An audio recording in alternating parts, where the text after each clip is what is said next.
time. What's up, y'all? Welcome back to another episode of the Underestimated Podcast. It's your host, Jeremy. I'm back with another episode. Today, I want to talk about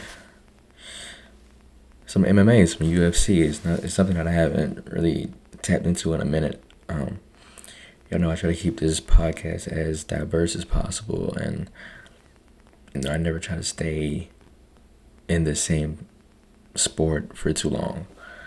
And so I'm just thinking, like, where can we go with it? Like, obviously, I had a baseball video in the chamber, but like I was telling y'all in the last episode, which if you haven't seen it yet, it just dropped last night.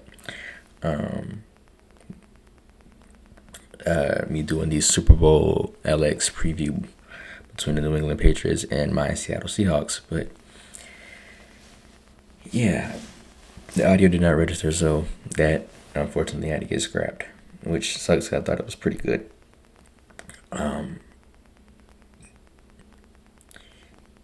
So now looking at it, I'm like, we can run baseball back. And I'm probably gonna try to redo that baseball one that I did. I doubt it's gonna come out the same exact way I did it, the first time before. But I would say it won't be better the next time. I mean, you know what? You never know. So now I'm thinking, like, what sport can we cover next? And then who better to help me out than social media and the ESPN app and Bleacher Report and blah, blah, blah. As you'll see in the title, Suga Sean O'Malley, one of my favorite UFC fighters, probably my favorite as of right now. Well, no, it's probably going to be Izzy. Israel Adesanya until he retires officially. But, yeah, Suga Sean is probably number 2 behind him. And, Suga Sean has finally, returned back to the win column and has been deemed victorious. He's regained sweet victory.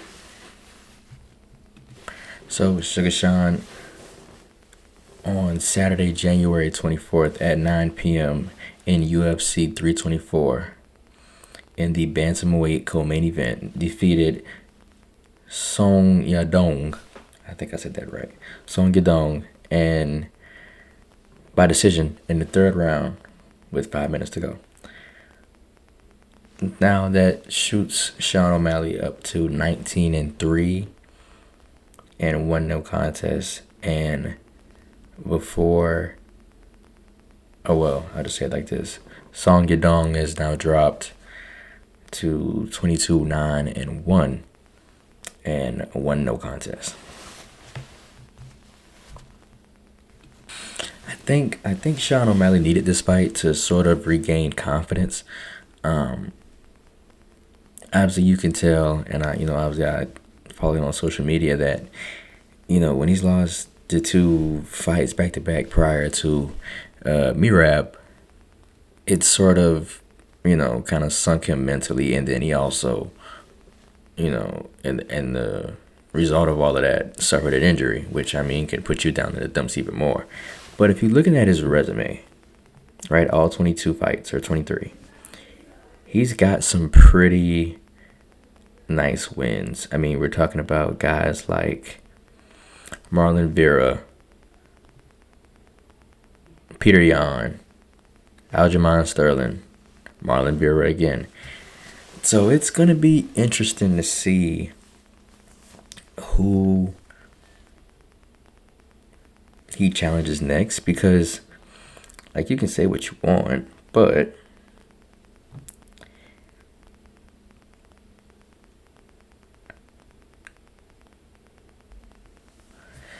Suga Sean O'Malley is a UFC former bantamweight champion. And despite all that he's been through, he's currently ranked number 3 in the UFC bantamweight rankings. And I think he'll absolutely regain that title back. Because currently Peter Yan is the bantamweight champion of the UFC. Merab is 2nd, and Umar Nurmagomedov is 3rd. No, I'm sorry, I said that wrong. The number 1 contender is Merab. The second is Umar Nurmagomedov, and then you got Sean O'Malley at 3. And I mean, and you look at it here, Song Yadong was 5th. So this is probably going to keep him stagnant in terms of, where he sits in the rankings. If I had to assume, I would assume that him and Umar probably are going to be the two that fight next. And it's kind of it's just kind of all about tapping back into that contender mode, and just working your way back up in the ranks. You go fight Nurmagomedov. And I mean, yeah, he might have the last name, but he ain't Khabib. I mean, he ain't Khabib. And I don't think he's on pace to come even close to Khabib. So you're talking about him going against Nurmagomedov. If you beat him, then you're more than I mean, he's going to have to absolutely overcome whatever demons that he faces fighting Merab to even have a shot at getting at Peter Yan, because I mean, until he overcomes that hurdle, he's not getting that shot, because there's no way. Merab has just been too dominant to that, unless somebody beats him, he's gonna have that spot for a minute. And I think he can do it. I mean, obviously, when you in any sport, once you play someone, or should I say, compete against someone, go against someone a certain amount of times, eventually you figure them out. No matter how hard it is, if you're great, you figure it out. And oftentimes in football, we say, oh, it's hard to beat a team 3 times in a row. Well, you can almost make that same argument in terms of boxing. Like, are we really going to sit here, as dominant as Merab is, though? Are we really going to sit here and say that we actually believe that Merab is going to beat Suga Sean O'Malley 3 times? I don't think so. And I mean, in 23 matches, he has 19 wins, 12 via knockout, 1 via submission, and 6 by decision. So what that tells me is Sean can win in a plethora of ways. You just have to find out. I think, honestly, in terms of Merab, yeah, he can throw him, but I think Sean O'Malley understands how great of a wrestler Merab is, and that's kind of what gives him the advantage. So my thing with Sean is going to have to be, like, he's got to knock him out. He's going to have to knock him out. It's like, I think I seen him post a video. It was like after Merab beat him the first time, but it was during the trajectory of him about to fight Merab again the second time. And he posted a video on his Instagram where he was sort of wrestling like a mini sumo wrestler, like a inflatable, and saying like, oh yeah, I'm practicing for you, Merab, blah blah blah. And he gets beat again. But I mean, even with him, trying to bring humor into his profession and into his work, he actually understood that if I want to beat Merab, I got to be able to hang with him in terms of the wrestling game. And, he only has 1 win by submission, but I think he definitely has to improve as a wrestler. He can't just develop the narrative that, oh, unless I knock somebody out, I can't win. Because that just overall, in the long term, in the UFC, it's just not going to cut it. That's just not going to be a normality for you, or something that you or anyone else may deem as a recipe for success.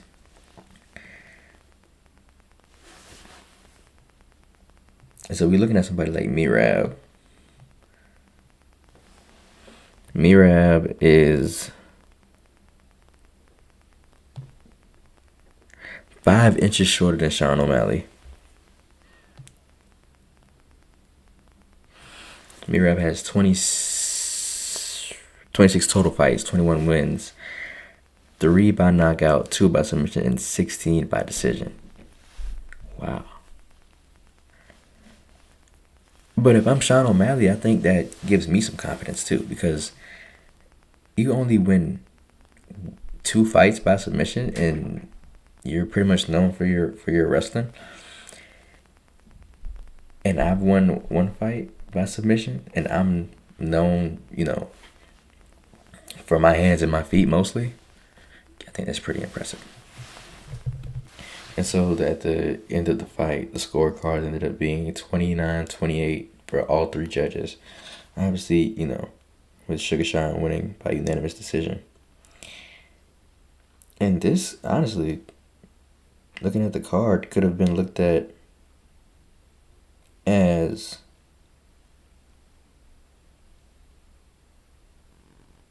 the fight of the night. Umar Nurmagomedov also fought. He won his fight as well. But yeah, other than like the Justin Gaethje Paddy Pimblett fight, this was probably the best fight of the night. I think Suga Sean proved a whole lot in this fight. Not just, returning back to the win column, but when any athlete returns from an injury, of course you're excited, but there's also that nervous factor that, like, am I the same individual that I was before this injury? And that's a very tough thing to figure out. But we also see cases where, players get injured and they come back even better. Like, so good to the point where you don't even remember them being injured. Like, oh, I forgot you tore your ACL, or you tore your Achilles, or you tore your labrum, whatever. Like, sometimes you just don't even realize. And for Sean, I think you're in a sport where pretty much your entire body is needed. Like, you can't really be liable in any aspect of your body. And so for him, I think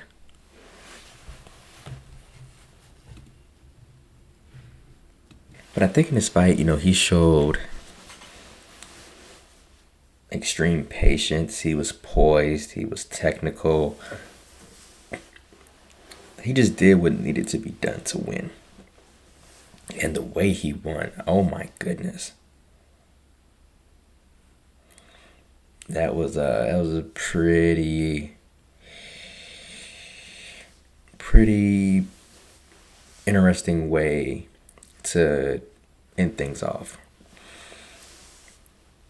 And I think for Yadong, because they were 2 spots separate from one another, I don't think this loss is gonna really sink him. They might sink him to like 7, but I doubt it. He goes further than that.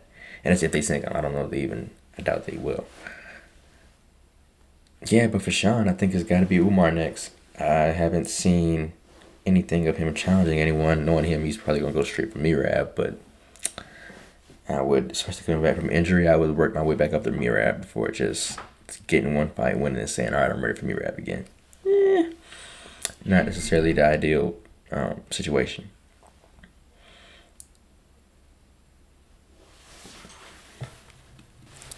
You're looking at it like, so the tail of the tape was Sean O'Malley's 31, Yadong is 28.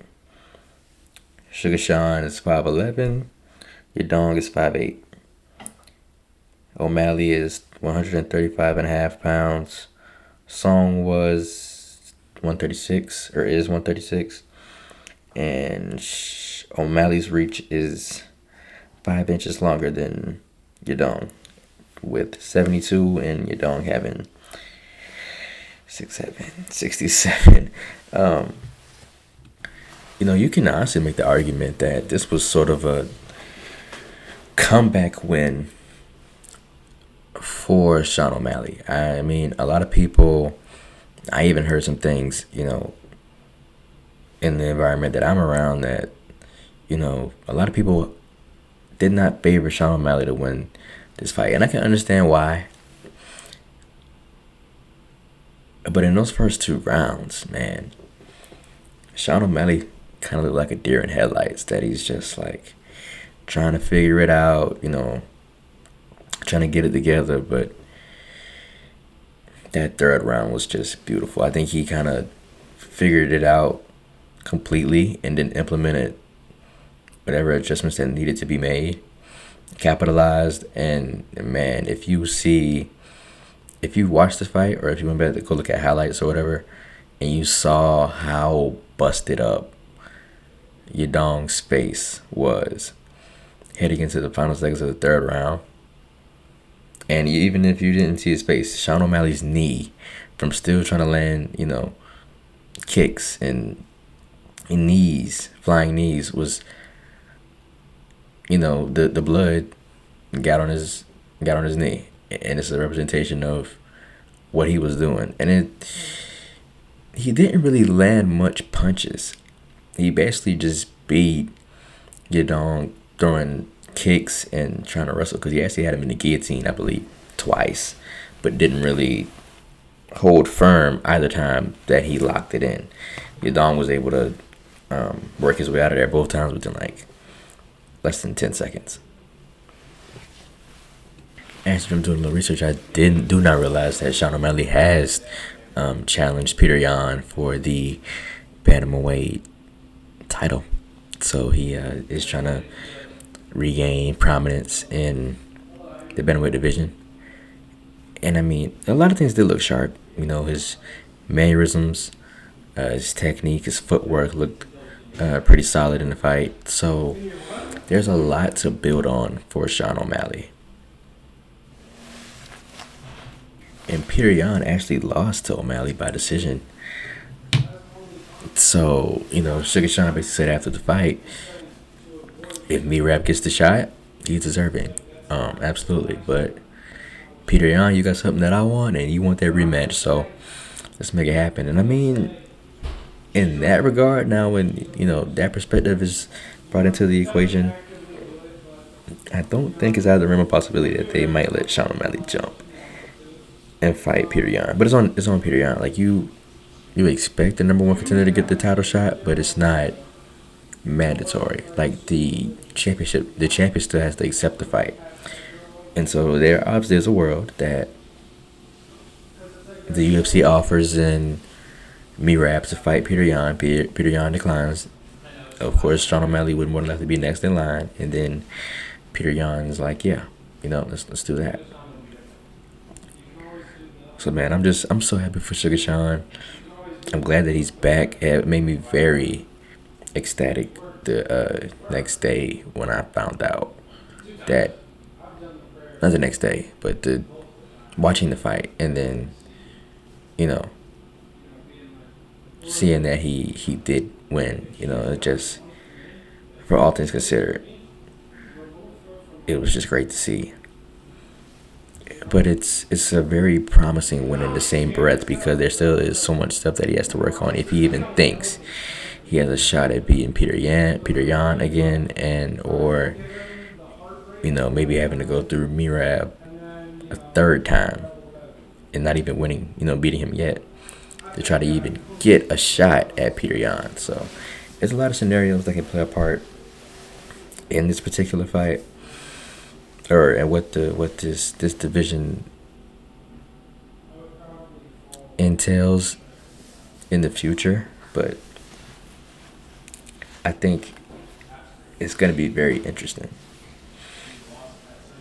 And I'm looking at it like I'm looking at the size difference between. I mean, of course, it's 3-4 inches between O'Malley and Yadong, but when you actually see it on TV, it's insane. Like, Sean O'Malley is a big bantamweight. He's a huge bantamweight, and he's long. He just has so many things that works into his advantage. But yeah, I mean, that's all I got. This is a little shorter than I usually intend, but I'm just trying to stay on schedule. That's all, build up my self-discipline and all that. So, got to get something out, right? But I think this was okay. This was pretty good. So, appreciate y'all for watching always. Like I said, if you haven't, go check out the Super Bowl LX preview between the Rams and the Seahawks. And Always remember, don't underestimate, appreciate. Without further ado, go.